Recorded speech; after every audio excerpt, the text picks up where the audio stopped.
second to keep that up until I finish saying that. I'm just going to, yeah? Okay, just do your best.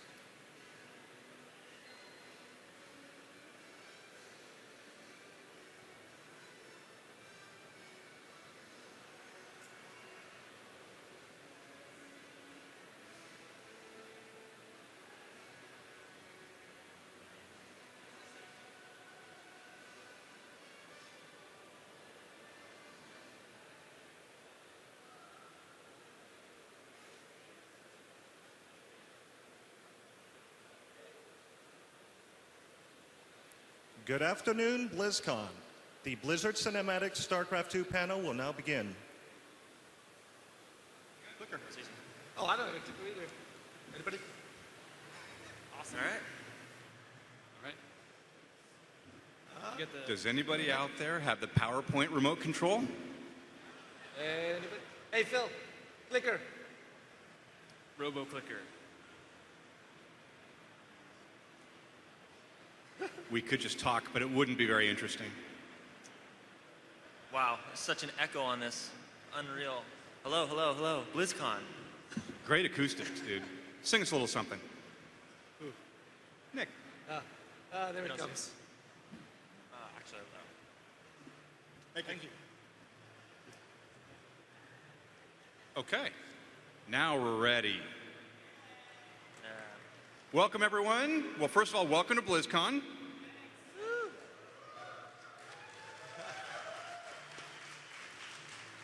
And more specifically, welcome to the StarCraft 2 Cinematics panel. My name is Scott Goffman. I am the in-game cinematics supervisor for Blizzard, and we're going to talk about how we made some of the cinematics for StarCraft. So, first of all, you all know that StarCraft is a very rich universe. There's a lot of characters, all of them have a lot of depth, they all have their own stories. And we knew when we started working on StarCraft 2 that we wanted to be able to tell a lot more of those stories through movies than we had in the past. Now, the biggest moments, the most epic moments, we would save for the pre-rendered cinematics that Blizzard is so well known for. But we wanted to be able to fill in those stories with another solution that we could produce more of. And that's why we decided to form an in-game cinematics team. And we use those in-game cinematics to tell most of the character story, to develop the arc of StarCraft 2. Now, we did a StarCraft 2 pre-rendered panel last year, so we're going to devote this one to in-game cinematics. So if you came expecting to see a lot of pre-rendered stuff, prepare for disappointment. But if you do want to see more pre-rendered talk, go to the Cataclysm panel tomorrow, and the pre-rendered cinematics team will be talking there. But this panel is all about in-game cinematics. So next to me is Shimon Cohen, the in-game modeling supervisor. What up?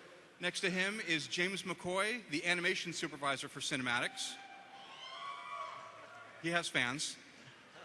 And on the end, the tall, quiet guy is Nick Carpenter, cinematics director.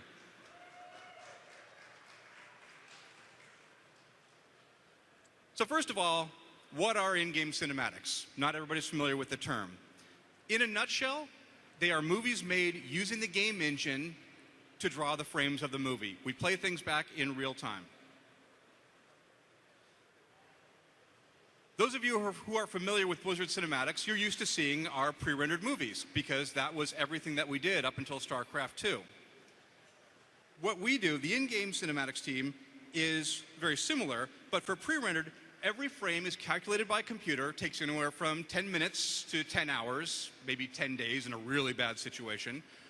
What the work that we do, every frame has to be drawn in 1/30th of a second. It has to play back at 30 frames per second in real time, just like the game itself. So the trade-off is we get very high speed, we can work very quickly, but we sacrifice some quality. We can develop a lot more movies, but they don't look quite as good as the pre-rendered movies. Now, just like pre-rendered, a lot of our process is the same. We do storyboards, we create animatics from those storyboards, we paint concepts, we build models, we animate them, we light them, and we do special effects. Where we differ is that when it comes time to render it, we use the same graphics hardware and software as the game team, the same tools, the same development pipeline, and the same features as the game does. Now, some people hearing that ask, isn't that machinima? Yes and no. Machinima specifically is where you take all the existing assets that are already in the game, the units that you're used to seeing in the game, and the same animations that you're used to seeing, and editing them together in a way to tell a story. What we do is a little bit different. We do everything from scratch. We animate all of our characters from scratch. We animate to the camera, and we basically animate it just like a pre-rendered cinematic, rather than using game animations. We gain some of the same advantages that machinima has. We get faster iteration time. We can change something and see that change almost immediately. We can use the game assets where we want to. If there's a model or a prop, a set from the game that we want to use, we can grab that and throw it into a movie. But there are some trade-offs. So a lot of in-game cinematics that you've probably seen are done in first-person shooter games, and there's a reason for that. When you make a first-person shooter, a lot of the work that you do, you're building interior sets, you're making characters that are going to be viewed from up close. Those work very well for in-game cinematics. They're kind of designed to be seen in the same way that they would be seen in a movie. In a real-time strategy game, that is not at all the case. For an RTS, just like any game, you develop your engine technology and your rendering technology. You create your art direction and your design, all based around what the game needs, not what the movies need, because it's gameplay first, right? So there are some trade-offs that we have to make when doing an RTS. First of all, technical features. There are engine features that when you're making a game that's only viewed from a camera that's 1.5 miles up in the air, looking down, you don't ever have to worry about certain things. For example, indoor lighting. If you guys have played Starcraft 2, you'll notice a very consistent theme with the levels. They're all outdoors. So you've got your sun, nice big directional light coming down from above, a couple of fill lights and ambient light to fill that in. That's all you really need. Maybe a few point lights here and there, but they aren't critical. But when we're making these cinematics, they mostly take place indoors, and we want to be able to create a believable environment with believable lighting for the characters to sit in. So this is an example going back and forth between what if we just use directional lighting versus using real indoor lighting, where the jukebox is casting a little bit of light onto the pole next to it. The TV has a nice glow that bounces off of Rainer's head. Fog is another thing that you don't need when you're looking straight down at the world. When you drop your camera down and you're looking out into the world, there's always a little bit of haze in the air. Even if it's just a very subtle effect, it's there and your eye picks up on it. So here's an example of the Char battlefield with and without fog. It's not drastic, but it really helps sell the depth of the scene. Depth of field is another one. There it is. Depth of field is another one that we rely on very heavily for cinematics. It's a very subtle effect, and if you don't watch carefully, you may not even notice, but we use it to bring the sets to life. We force the character's eye to where we want them to look. We don't want them looking in the wrong depth. And it also helps hide problems in the background art, which when we're making movies very quickly, we can hide a lot of flaws that way. So the result of this is that the game engine team got to spend a lot of extra time adding features just for us that they wouldn't have needed otherwise. But in the end, we got pretty much everything we asked for. Now, like the technology, though, art styles and the assets for a real-time strategy game are designed to look good from this God's eye view that you see in the game. So, for example, Tychus looks great from 1.5 miles up, but if you drop the camera down and look at him up close, this is Tychus Findlay from the game, he doesn't hold up for cinematics. He looks great on the battlefield, and he serves a gameplay purpose that he's immediately recognizable. You know that character is Tychus Findlay. But we need a lot more detail and a lot more subtlety if we actually want to make him a real character and tell a story around him. So we make new assets. Here's our Tychus Findlay asset. He wouldn't work well at all as a game character because he has too much detail that would disappear when you pull the camera out really far. But from our views, we want to get up close on his face, he has the expressions, he has the emotions, and we can actually make him act. So now to talk about how we created those assets, I'm going to hand it off to Shimon, our in-game cinematics modeling lead. Thanks, Scott. Hi, guys. My name is Shimon Cohen, and I'm the IGC modeling supervisor. The modeling team actually consists of 5 modelers, and it was our task to basically create all the assets for the story mode campaign for both interactive and the cutscene portion of it. We had to do all that using the real-time limitations of the engine.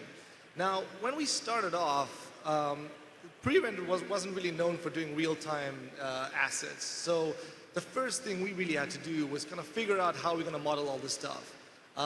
What we did for that is we basically developed some pipelines and some workflows in order to achieve that. Once we did that, we wanted to take one of our existing characters. As you can see here, it's Tychus Finley. We already had a model for our pre-rendered cinematics for the Building Better Marine cinematic. And taking him and using the pipelines we developed, we wanted to make sure that we could actually translate him into a real-time asset. Using that, we also wanted to achieve that cinematic quality that the pre-rendered had, so we paid a lot of attention to textures and actually where we put our polygons to make sure that he read really well from a distance and up close. Another asset we did this to was actually Arcturus Mengsk. We did the same procedure here. We took the high-res model that we had from pre-rendered and we converted this down to a low-poly real-time asset. One thing we knew from the get-go is that we couldn't make all the assets we wanted to from pre-rendered. I mean, they were going to have some models we could use, but the majority of our assets would have to be built from scratch. That meant that we had to build all the sets, characters, and textures, and pre-rendered was never going to use any of them. For one of those assets I want to talk about is Matt Horner. I want to show you guys how we actually take a character from start to finish. So the first thing we really want to do is we want to find out a little bit more about Matt Horner. Who is he? What's his backstory? In this case, Matt was actually a member of the Sons of Korhal, and he quickly gained rank to first officer. He was later assigned to work with the Sun's latest recruit, who was Jim Raynor, which he actually grew to quickly admire and basically be friends with. And actually was also the first to join Jim when he deserted Mengsk. One of the actual description we had for him was he would have to be tall and slender in his mid-20s and wear a naval uniform. The concept artists we have basically took that description and started doing different variations of Matt, as can be seen here. With feedback from our art director, Nick, and actually the game team, they basically finalized Matt Horner as this concept over here. So once the final concept is approved, it comes to the modeling team, and we basically have to start and basically make the model for the game. Here is the first version of Matt Horner we did back in '07, and some of you actually might remember from Blizzcon '07. We did this with the limitations we had at the time. Now, once we did this, we kind of looked at this, and we knew we could make this better. We knew we could push this further, and it didn't capture that cinematic feeling we had in the pre-rendered side. So to achieve that, we needed to go to talk to the game team and basically raise all the limitations up, figure out how can we actually push the boundaries of what we were doing. Once we figured all that out, we decided to take another stab at Matt Horner. Horner 2.0 was born. As you can see here, the biggest changes we'd have was polygon and texture size. It was pretty much tripled for characters. Matt is obviously, we wanted really to convey a sense of likability in the character, and we spent a lot of details on the face to make him memorable and iconic, somebody you'd really remember. As you can see here, we tuned all our shaders and all our textures uniquely per character at that time, so we could achieve this look we were going for. You can see it here as well. And we also really wanted to make sure that these characters all felt unique on their own. And the funny thing is, we didn't also want to throw away some of our old characters. We wanted to use a lot of them.